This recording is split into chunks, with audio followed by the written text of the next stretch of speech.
Phone அவன் எடுப்பான் போட்டு ரெடி சார் கொஞ்சம் சரி சார் மைக்கு போய் உள்ளதல்ல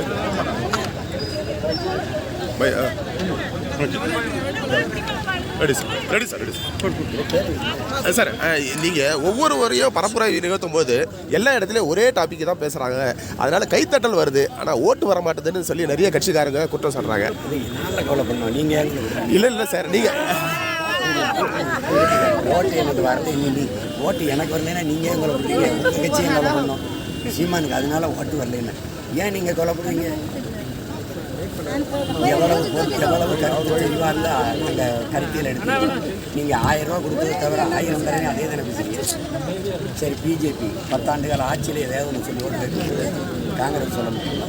இந்த அதிமுக நாங்களாவது சொல்கிறோம் வந்தால் அப்படி செய்வோம்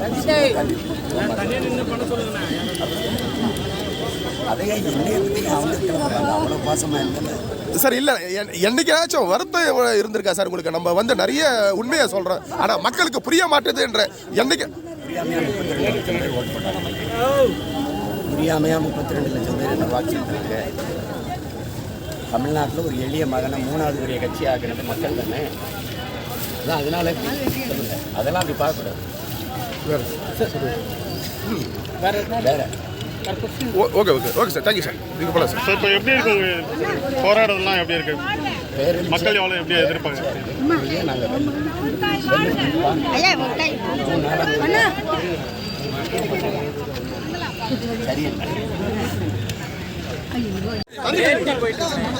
ரெடி சார் ரெடி சார் அடிக்க போஸ் சார்.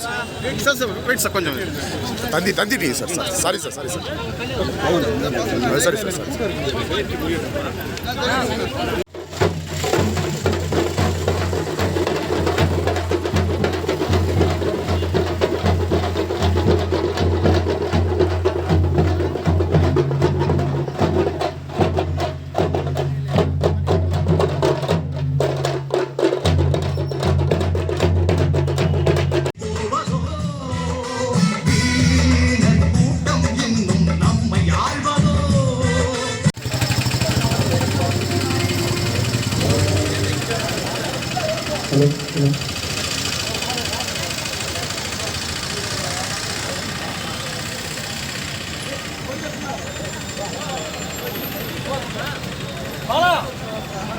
அன்பார்ந்த தாய் தந்தையர்களே, நீதிர் வாழ்ப்பு மக்களே,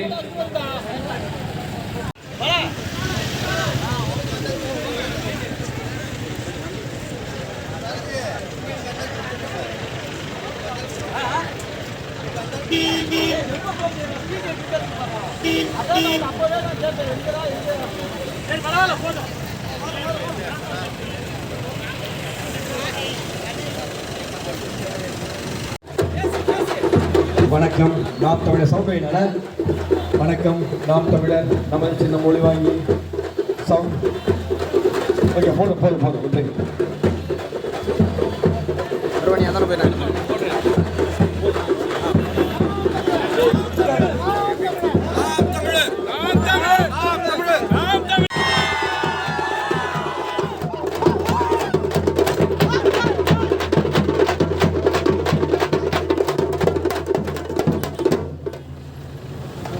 எங்களின் உயிரோடு உணர்வுடன் கலந்து வாழ்கின்ற அந்த உறவுகள் அனைவருக்கும் வணக்கம்.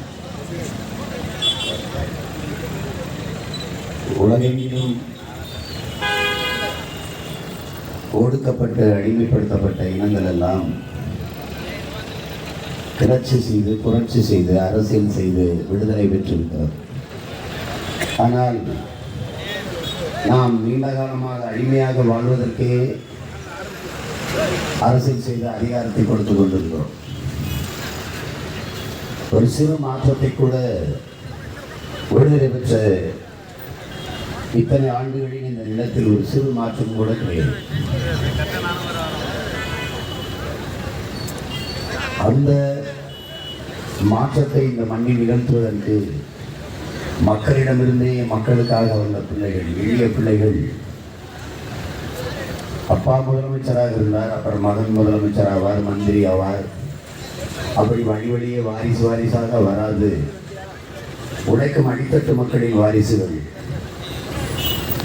அன்றாடங்காட்சியின் பிள்ளைகள் அணி அணியாக திரண்டு வந்தோம். அன்னை தமிழின பிள்ளைகள் என்கிற அடையாளத்தோடு இந்த மண்ணிலே திரண்டு நிற்கிறோம். மக்களுக்கென்று ஒரு படை இல்லை என்றால் மக்களுக்கென்று எதுவுமே இல்லை என்கிறார் சீன புரட்சியாளர் மாசேதுங். அந்த அடிப்படையில் என் மக்களுக்கென்று இன்றைக்கு ஒரு அரசியல் புரட்சி படை இருக்கிறது என்றால் அது தமிழ்நாட்டில் நாம் தமிழர் கட்சி மட்டும்தான். மக்களின் எந்த பிரச்சனைக்கும் முதலில் முன்னின்று களத்திலே மக்களோடு மக்களாக நின்று போராடுகிற ஒரு இயக்கம் நாம் தமிழர் கட்சி மட்டும்தான்.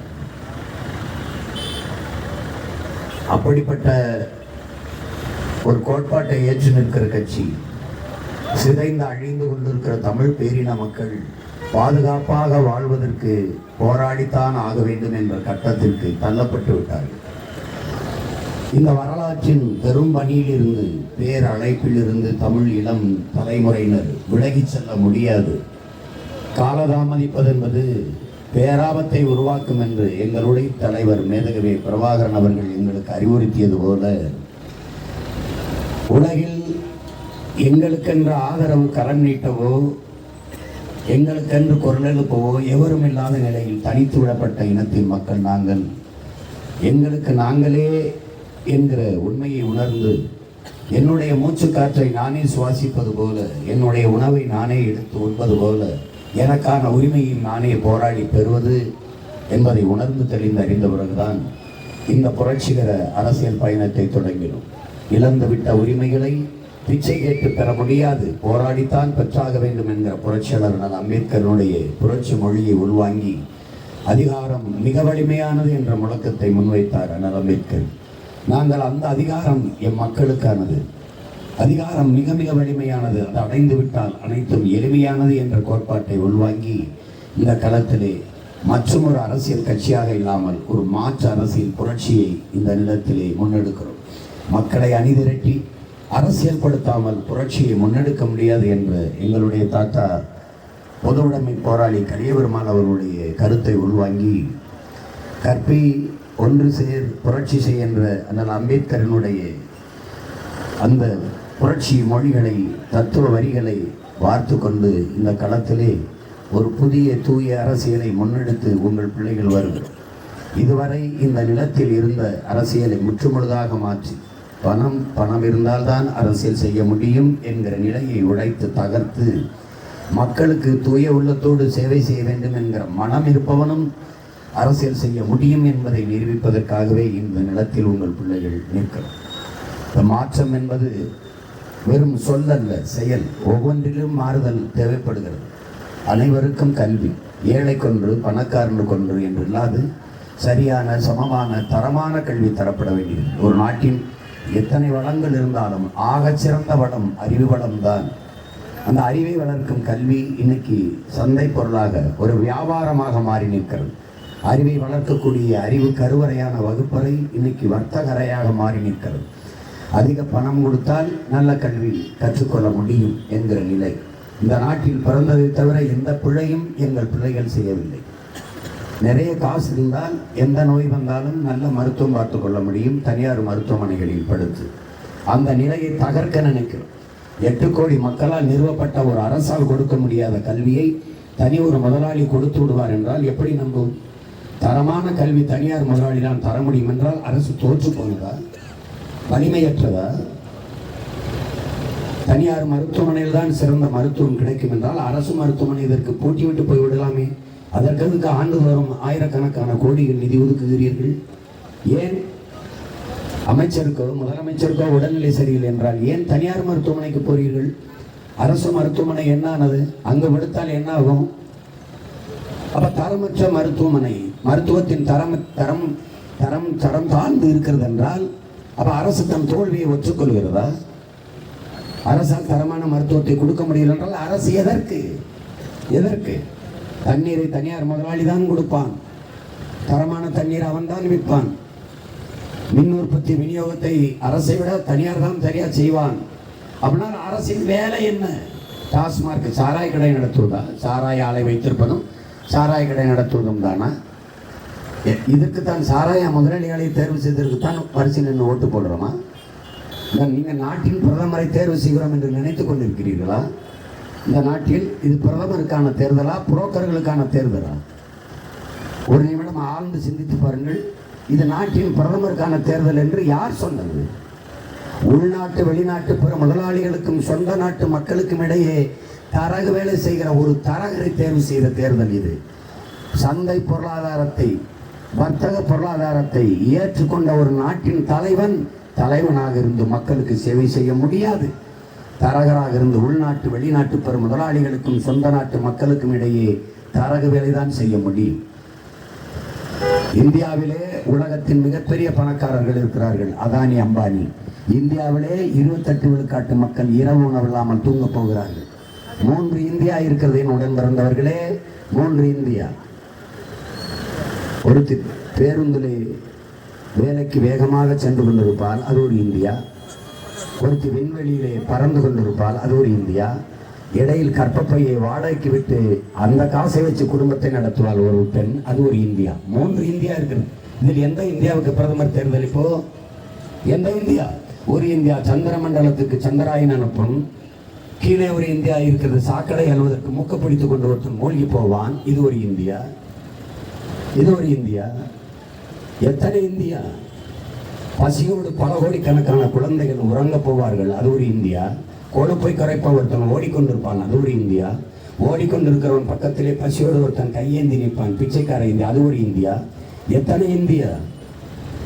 வளர்ச்சி என்பது பளபளக்கும் கண்ணாடி மாளிகைகளை காட்டுகிறார்கள். அந்த கண்ணாடி மாளிகைக்கு பின்னாடி ஒட்டிய வயிறும் பஞ்சடைஞ்ச கண்களுமாக இருக்கிற பல கோடிக்கணக்கான மக்கள் இருக்கிறார்கள், அது ஒரு இந்தியா. எந்த இந்தியாவிற்கான தேர்தல் இது? வளர்ச்சி என்பது சம விகிதத்தில் இருக்கிறதா? டிஜிட்டல் இந்தியா, எண்ணியல் இந்தியா என்கிறோம். ஸ்மார்ட் சிட்டி இருக்கிறது, ஸ்மார்ட் வில்லேஜ் இருக்கிறதா? ஸ்மார்ட் சிட்டியில் என்ன, ஸ்மார்ட் சிட்டி வந்த பிறகு என்ன வளர்ந்து இருக்கிறது? சாலைகள் எல்லாம் சவக்குழிகளாக இருக்குது. முதன்மை சாலையை எப்படி என்றால் உள்சாலைகளில் எவன் பயணிப்பது? போய் பார்க்கிறீர்களா? எந்த கட்டமைப்பு சரியாக இருந்திருக்கிறது? மழை நீர், கழிவு நீர் வழிந்து ஓட ஒரு காவாய் இருக்கா? இத்தனை ஆண்டுகள் ஆண்டு மழை நீரை சேமித்து வைக்க ஒரு திட்டம் இருக்கா? ஒரு ஏரி குளம் இருக்கிறதா?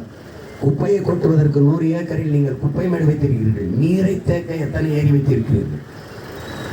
பரந்தூரில் 5000 ஏக்கரில் ஏர்போர்ட் கட்டுவோம் என்கிற பிடிப்பு, அந்த பிடிவாதத்தை அரசு எப்படி பார்க்கிறீர்கள்? சொந்தமாக ஒரு ஃப்ளைட் இல்லாதவனுக்கு என்ன மைத்துக்கு 5000 ஏக்கரில் ஏர்போர்ட்டு? என்ன மைத்துக்கு? சொந்தமாக ஒரு ஃப்ளைட் இல்லாத நாடு எதற்கு 5000 ஏக்கரில் ஏர்போர்ட்? இருக்கிற மீனம்பாக்கத்தில் பறக்க ஃப்ளைட்டு கிடையாது உனக்கு. இண்டிகோ என்கிற ஒரு வண்டியை தவிர ஒரு வண்டியும் கிடையாது. அவன் சொல்றதான் கட்டணம், அவன் எடுக்கிறதான் நேரம். 10:50க்கு வண்டிம்பான், 11:50க்கு எடுப்பான், நீ காத்திருக்கணும். திடீர்னு 10,000 இருக்கும், திடீர்னு 15,000 கட்டணம்பா, கொடுத்தா போயாகணும், வழி கிடையாது. சொந்தமாக ஒரு விண்ணூர்தி கூட இல்லாத ஒரு நாட்டிற்கு இதுக்கு 5000 ஏக்கரில் ஏர்போர்ட்.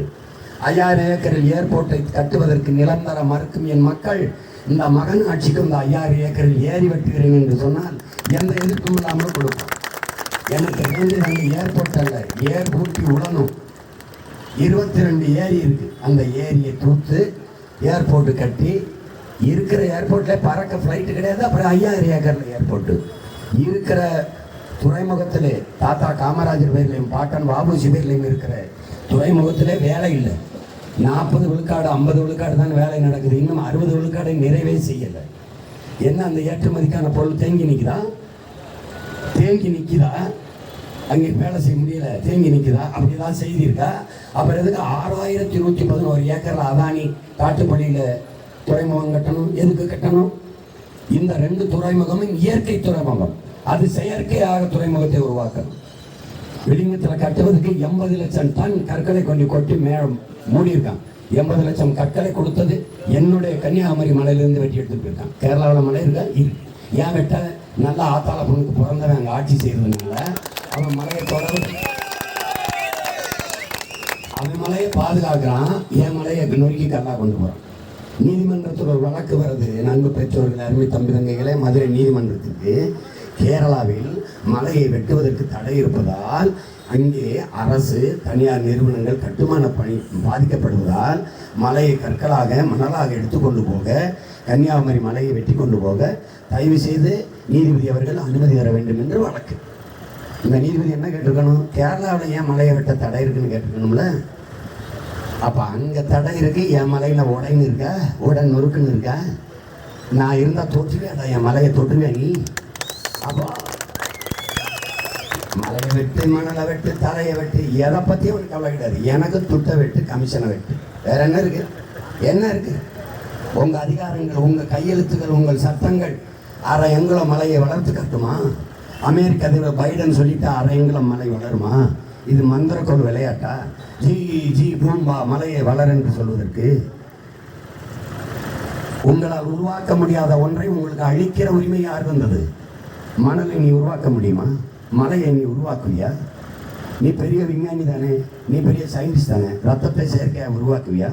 தண்ணீரை உருவாக்குவியா? நீ உருவாக்க முடியுமா? மனித அறிவு தோற்று போச்சு. மனித அறிவு கண்ணுக்கு தெரியாத நுண்ணுயிர்களோட மோதி தோற்று போனது. உடன் பிறந்தவர்களே, எத்தனையோ அறிவியல் இருந்தாலும் தோசமாவை புளிக்க வைக்க முடியவில்லையே. சரியான சயின்டிஸ்ட் கொண்டு வந்து நிறுத்த தோசமாவை புளிக்க வச்சு காட்டுறாரு. காட்ட சொல்லு, பாலை தயிராக்கி காட்டு, காட்டு பார்ப்போம். காட்டின்னு பார்ப்போம், முடியாது. ஏன்? கண்ணுக்கு தெரியாத பல தொழிலாளர்கள் அங்கே வேலை செய்யறாங்க. பாக்டீரியா, பூஞ்சை, காளான் என்ற பல லட்சக்கணக்கான நுண்ணுயிரிகள் அங்கே வேலை செய்யறான். அவன் தான் ஆகப்பெரிய சயின்டிஸ்ட். செத்துக்கொல்லி இல்லை, அப்போ பூச்சிக்கொல்லி இல்லை, உயிர்கொல்லி நோய், உயிர்கொல்லி மருந்தது. எப்படியெல்லாம் சந்தைப்படுத்தி வித்துருக்கான் பாருங்க. இந்த நாட்டில் ஒரு கலாச்சார படையெடுப்பு, பண்பாட்டு படையெடுப்பு பொண்ணு தான். இந்த தெருவில் பார்க்குற எந்த மரமும் ஒரு பாரம்பரிய மரம் இல்லை. இவன் பூக்கு காய்க்காது, கனி தராது, அதில் தேன் எடுக்க முடியாது, தேனீக்கள் கூடு கட்டாது. அந்த பூக்காத காய்க்காத மரங்கள் பறவைகள் கனி தராது, பறவைகள் கூடு கட்டி வாழ முடியாது. அப்படின்னால அது மரம் இல்லை.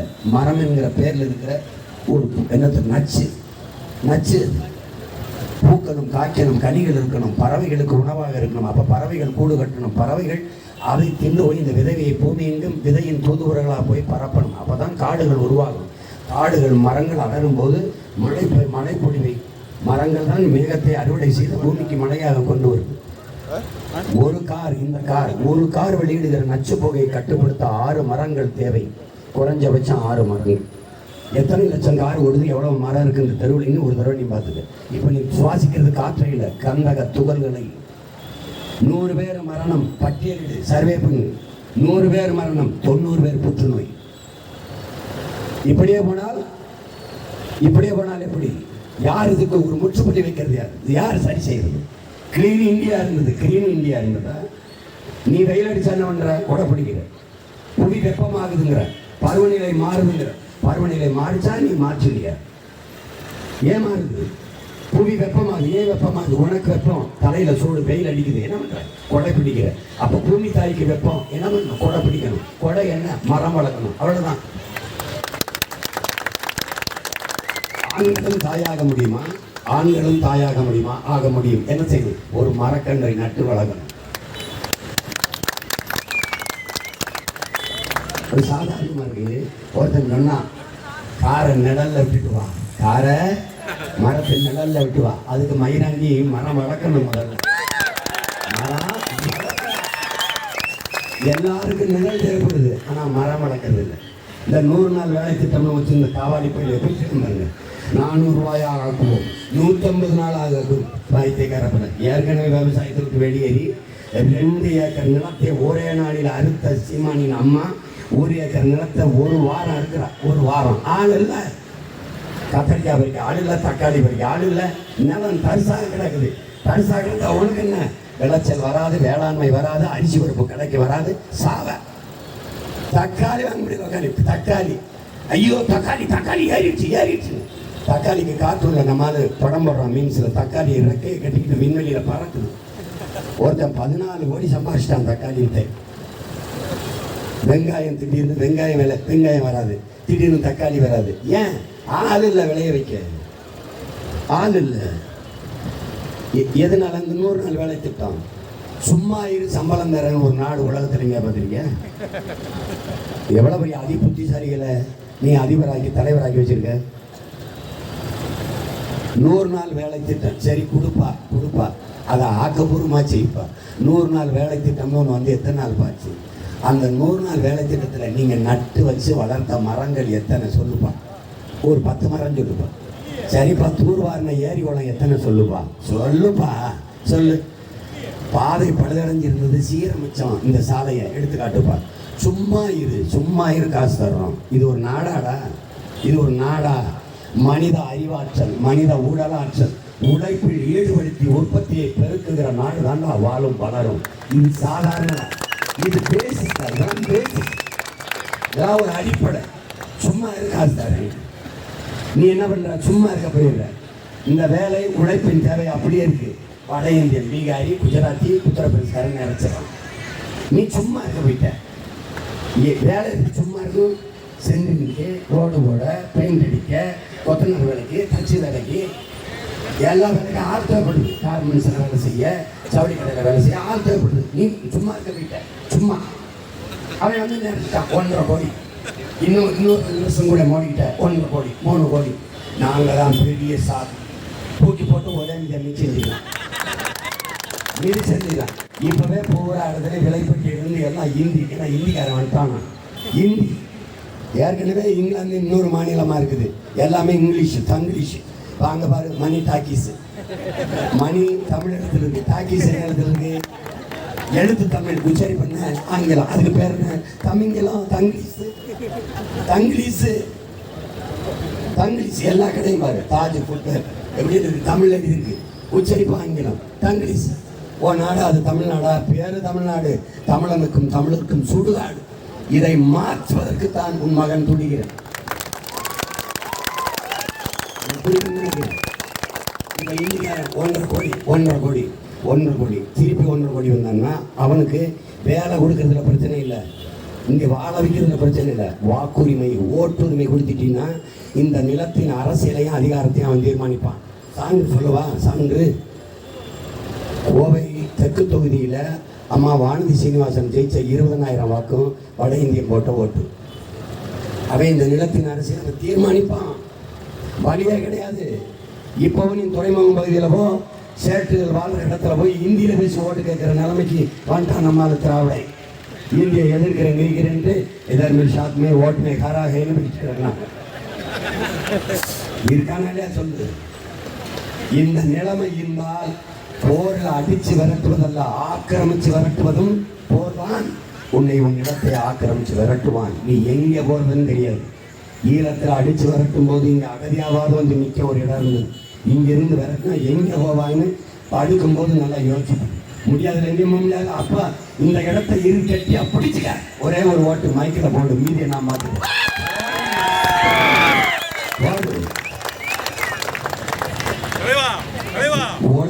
உழைக்க வைக்கப்படாத எந்த வேலையும் செய்யலாம், இழிவல்ல.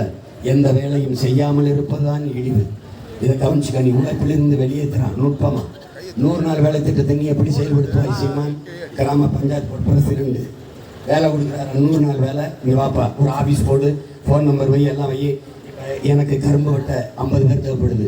நான் போய் கரும்பு வெட்ட சீமான் விவசாயி 50 பேர், ஆண் பெண், எனக்கு 50 பேர் தேவை. எழுதி வச்சுட்டு போயிடுவேன். காலையில் வண்டியை கொண்டு வருவேன். 50 பேர் அந்த அங்கே வந்துப்பாங்க. அலுவலகத்துக்கு ஏற்றிக்கிட்டு போவேன். என் நிலத்தில் இறக்கிடுவேன். கரும்பை வெட்டிட்டு அந்த வேலை முடிஞ்ச உடனே கரை 60, 500 எண்ணி கையில் கொடுத்துருவேன். நேரம் இங்கே வருவாங்க அலுவலகத்துக்கு. அரசு எவ்வளோ கொடுக்குது? 200, 300, 400. அதையும் வாங்கிக்கிட்டு 800 ரூபாயை கொண்டுக்கிட்டு வீட்டுக்கு போவான். இப்போ உழைப்பு மனித ஆற்றல் உழைப்பில் ஈடுபட்டுருச்சு. வேளாண்மைக்கு ஆள் கிடைக்குது. அரசு ஊக்கத்தோடு கொடுக்குது. நிலத்தில் இறங்கி உழைங்க, உங்களுக்கு ஊக்கம் தருகிறேன்னு அந்த 200 ரூபாய் கொடுக்குறது அரசா அது வேலை திட்டமா? இல்லை நீங்கள் சும்மா இருந்த பல்லாங்குழி ஆடிக்கிட்டு சீட்டாடிக்கிட்டு இருங்க.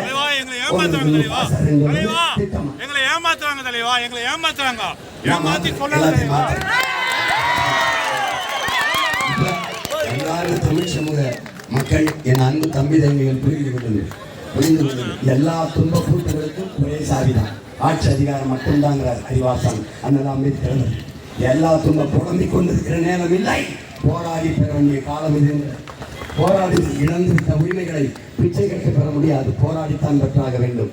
அதற்கான போராட்டம். போர்க்குண மற்ற உயிரினங்கள் உலகில் பரிதாபகரமானது. போராட்டமே வாழ்வின் இருத்தலை உறுதி செய்கிறது.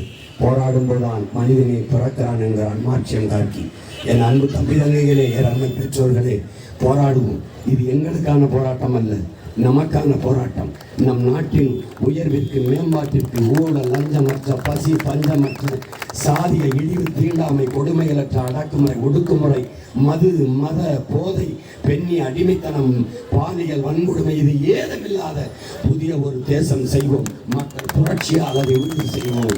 உங்களின் மதிப்புமிக்க வாக்கை எங்களின் மைக் சின்னத்தில் செலுத்துங்கள். ஏப்ரல் 19 அன்று என் அன்பு தம்பி பொறியாளர் ஜெகதீஷ் சந்தர் அவர்களுக்கு மைக் சின்னத்தில் வாக்கு செலுத்தி வெற்றி பெற செய்யுங்கள். பொறியாளரை ஏன் பொறியாளர்களாக வேட்பாளராக நிறுத்தினாய்? பொறியாளரை வெளிப்படையாக அநீதிகளால் கட்டமைக்கப்பட்ட சமூகத்தை தகர்த்து புதியதொரு சமூகம் படைப்பதுதான் புரட்சி என்கிறான் பகத்சிங். அப்படி புதிய ஒரு சமூகம் படைப்பதற்கான புரட்சியாளர்களாக பொறியாளர்களை கருதியே இந்த நிலத்தில் பொறியாளர், மருத்துவர், வழக்கறிஞர் எல்லாரையும் நீட்டிருக்கு. ஆசிரியர் பெருமக்கள் தேடி அறிவார்ந்த பிள்ளைகளை, திறன் வாய்ந்த பிள்ளைகளை, எவ்வளவு தகுதியும்